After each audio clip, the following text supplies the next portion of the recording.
Hello, and welcome to another edition of Pelham School District Today.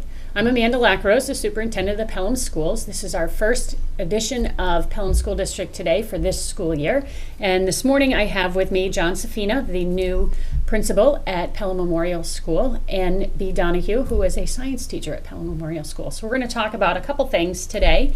The first thing I'd like to ask John is, what's your first impressions of Pelham Memorial School? It's a great school. The staff is fantastic, and the kids are great. I'm very excited to be here. And when I come to a new school, what I really look to do is take the temperature of the climate, to ask a lot of questions, and I'm sure I'm annoying a lot of people by asking questions and trying to find out what are the ins and outs, what are the behind the scenes. Because the scores, we look at the academics and you look at the schedule, everything seems to be going. But I'm really kind of looking to take the temperature of the climate, especially once the kids all came in. So that's what I first start off with. And so what do you think of it? I think it's great. I think we're right in the middle. There's been a lot of work at the high school, and then we have the elementary school. So I've been asking questions like, well, tell me about Pelham Memorial School. And what is it? Why is it called Pelham Memorial? Because I saw that it was Pelham Elementary School, Pelham High School. We got a special name. We're Pelham Memorial School. So why is that? Did you find out? Well, a lot of people didn't know why. And that happens to other schools that I've been at that have different names that didn't know. And, of course, I walked around and I found a plaque. Of course, I should look for the plaques that are dedicated. But the dedication for the school said, we're dedicated to those citizens of Pelham, who by their deed are recognized for their unselfish service to the progress of our community. So basically what I found out, and there are lots of these little plaques around in memoriam of people, in memory of people, we are the memorial to the town. And I was very impressed by that, and I think that people have lost sight of that we have a great responsibility to upkeep and keep the memorial for the town going. So how do you plan to kind of bring that focus then back to Pelham Memorial as the memorial to the citizens of Pelham? Well, it's kind of in different steps. First, I'm looking to unify the staff as a community, and especially in middle schools, you got 6th grade, 7th grade, 8th grade in different subject areas, and what can we do to come together as a community to do something and be proud of something. And what we're going to do is, first of all, we're going to do some little minor facelifts here and there. I've been talking with the custodians, and I'm going to be meeting with the facilities director about brightening up the hallways, getting more lighting down the hallways, and there's been talk about working on the front lobby and so forth. And one of my pet peeves. Yes, yeah.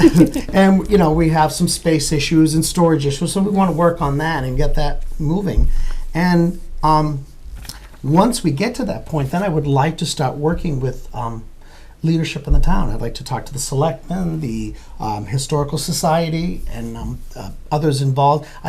Once I brought this to the staff and mentioned that I'm looking at this, staff started talking to me about former teachers who were very involved with the history of the town and the local historian and where the historical society is. So they're kind of excited about it. And then the last time that we've had a memorial that I could see in the building was in 1992.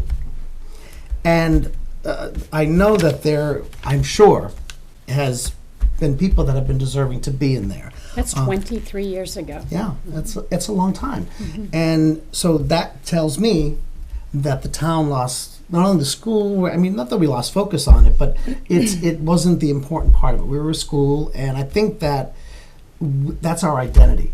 I don't want the staff to feel that this is, we're the school that hasn't been renovated yet. It's a great school. It's a great school with history.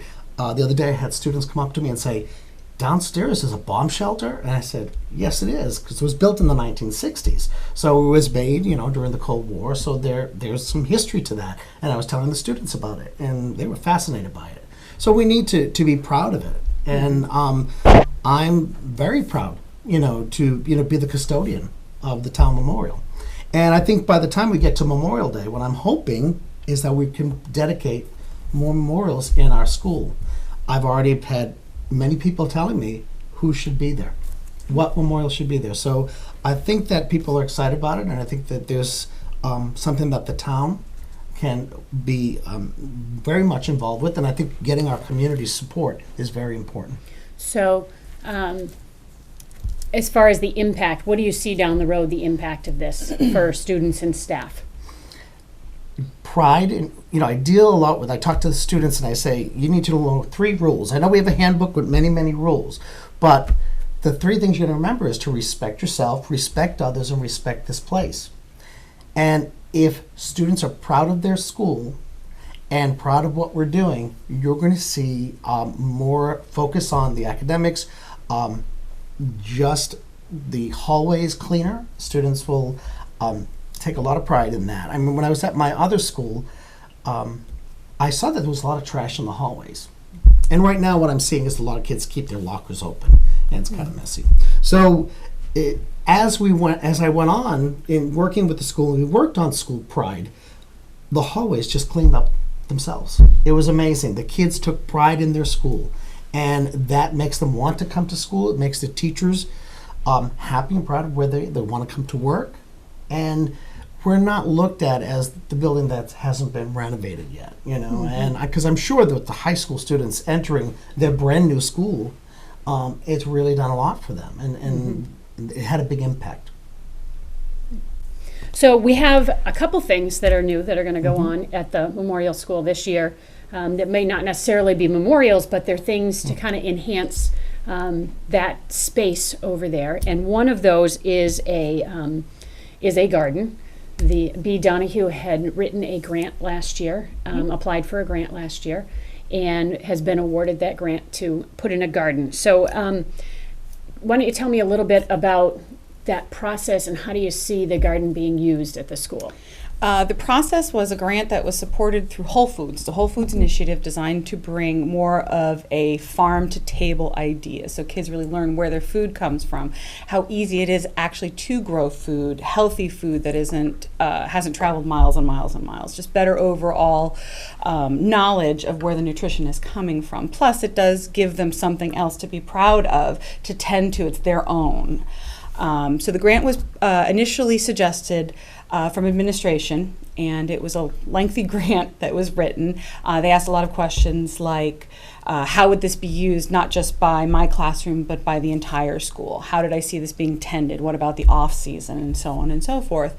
And then how we would tie this in with things like art or other things like that. And then they wanted to know the nitty-gritty, the exact dimensions we were thinking of, what we were going to plan, and so on and so forth.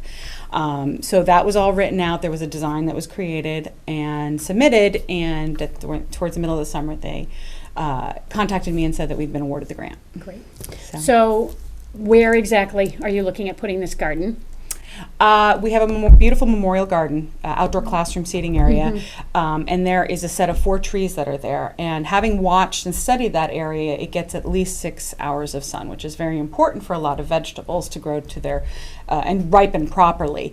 So I was planning on putting it towards that side of the building by the memorial garden, but on the left-hand side closer to the road, there's a big open space there. The garden I'm planning on is 4 raised beds. That really will not take up too much room. It will be a very economical space, so it'll almost be more vertical than lengthwise. So now tell me, other than just growing things in a garden, you are the science teacher. Clearly you see some curriculum connections here. Why don't you tell me a little bit about those? We do a lot with genetics. And personally for myself, gardening is a huge hobby of mine. I love heirloom plants, especially because you can gather the seeds and you are keeping alive these old varieties that have been around for generations. Okay, so for those of us that are not those gardening gurus, what's an heirloom plant? An heirloom is a plant that has not been crossbred with other species. So when you collect the seed, dry it, preserve it, and then plant it, you will get a plant that is exactly the same as the parent plant. Hybrids, which a lot of people use now, because they are supposed to be better suited to the environment, tend to be much more finicky because they've been crossed for other purposes. Not only that, when you grow one from seed, either it will be sterile, you won't get anything, or what you get will not be what was originally the parent plant. So the nice thing about heirlooms is they tend to be much more resilient. So next time I go shopping, I'm looking for heirloom, Heirloom tomatoes, tomatoes. instead of hybrid tomatoes. That might be why my tomato plants didn't do so well this year compared to Yes. last year. Heirlooms are really cool in the way that even if the plant dies back, they'll kind of still keep trying their hardest. Then you just collect the seeds and you grow them again next year. Save yourself a little money. Okay, so I took you off track. That's okay. But so that's one connection. We're going to do a bit with genetics and so on and so forth. But even I talked with sixth grade, not just in eighth grade, sixth grade deals with ecology. So again, keeping and growing your own food from home. How can we make these ecological choices that are better for our environment? Teaching the kids it's not because that they don't want to do it, they just don't think about it. So teaching them how easy it can be to grow a tomato plant at home in a windowsill and have some fresh tomatoes or herbs or something like that. And then in talking with, something I'm very excited about is the MAX program, which at our school, has the special needs, is putting aside an area where we're going to do a bee garden or where it has a lot of flowering plants and herbs, so they can really have something of their own to kind of help take care of. But even just the tactile senses of the herbs, the strong smell of them, just something that will really make some connections for them. Well, that's excellent. So primarily the growing season is spring, summer, a little bit of harvesting in the fall. How are you going to extend that? Multiple ways. We can start spring. You actually start seeds indoors. A lot of these plants, because our growing season in New England, as everybody knows, is way too short. So if you start it actually in March, you can start them inside with a grow lighter and a good windowsill and really get them started to where they have some height on them, transplant them outside. So there's a couple steps that happen before you just plant them in the ground. And then through the summer, of course, taking care of them and so on and so forth, and then the harvesting. But the grant that I wrote also included a setup or two, which are very easy to do for hydroponics. So we can actually grow the vegetables inside in winter. So you were explaining to me the hydroponics the other day. So talk to me a little bit how simple that is. You can make it as crazy or as simple as you want to do it. There are setups out there that are all timed and everything like that, but there's a ton of Pinterest sites or YouTube sites. You can do it with just a bucket from like a Home Depot or something like that, a air pump from and an air stone from an aquarium store, and some styrofoam. Wow. That'll be exciting. Yes. That will be exciting. What other projects do you envision around the garden idea? There's a lot of ways I would like to kind of expand upon this idea. We're hoping to get the community really involved in this, especially during the summer. Maybe the Boy Scouts can come in and work in the garden a little bit. But we would like to encourage parents to come that are very big gardeners and, kind of help tie them, make that community tie stronger between the memorial school and the community. Maybe have when you raise seedlings, you always raise way more than you actually can plant. So maybe have, a $1 seedling sale. As well as I would also like to set up a compost area because that is very ecological, is to compost some of the scraps from the kitchen. And then actually I was going to talk with the head of our food service to find out what we would have to go through in order to actually have the food that we grow served in the cafeteria, because it really makes, again, that connection of farm to table. Yes, farm to table. Awesome. And then my last one, which kind of had occurred to me recently, is the National Audubon Society. If you provide some shelter, some food sources, and some water, you can become a wildlife refuge. Or a backyard refuge. So I think that would be neat because we have some great area over there. We do. And if, people watching, you're probably thinking, where exactly is this? If you look at the memorial school from the road, it would be on the left-hand side. And there really is some nice grassy space over there with some trees. There's some shade and there's some space with a lot of sun between the school and the cemetery. Yep. And it's a really nice space over there where our outdoor classroom is that gets used quite a bit since that went in. I think it was about a year and a half ago. And now this will just add to that. And when that was originally planned, there was the vision that we would eventually expand that space and have some raised beds and things like that. So this grant has been ideal. And actually, it was a school board member, Megan Larson, who forwarded that grant to us. Oh, well, and said, hey, somebody might want to apply for this. And then went through administration down to you. So that's great. So one last question.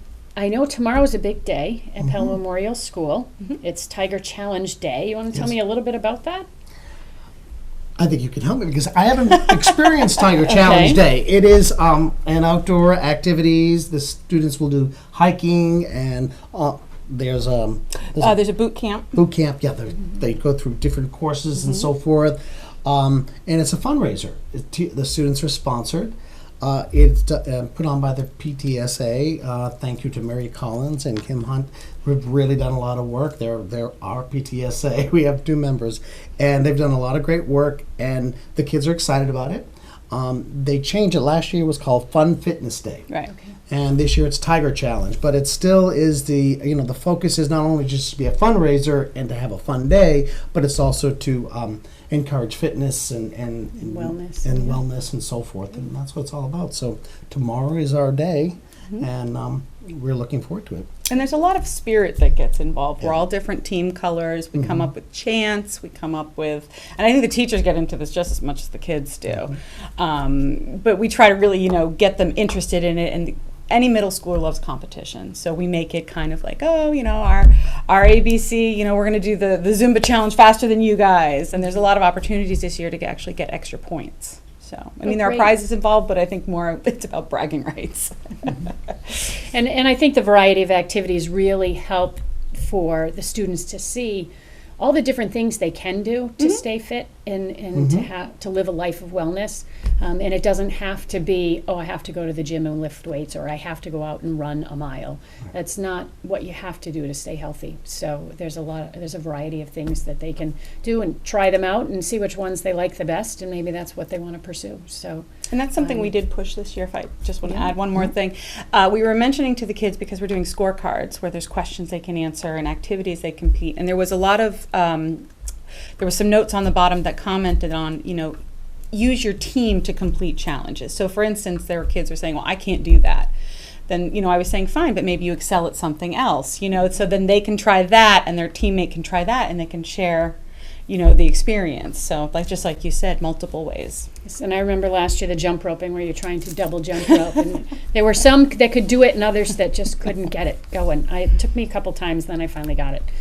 So, but it was a lot of fun, a lot of laughter, and some really good physical activity going on that is a variety rather than just the typical sports. Yep. So it's a great opportunity. Team building for the year too. Yes. To start the year with that. And that's another thing we have new. We have team names too, so they're incorporating that into the Tiger Challenge as well. So and actually, so I'm going to ask you a little bit about that. Yep. So I used to be a middle school principal, so I kind of understand that concept.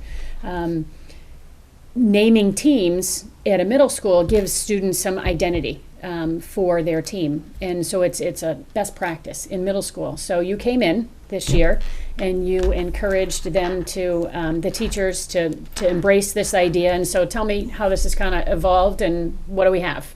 Well, it's a bird theme this year.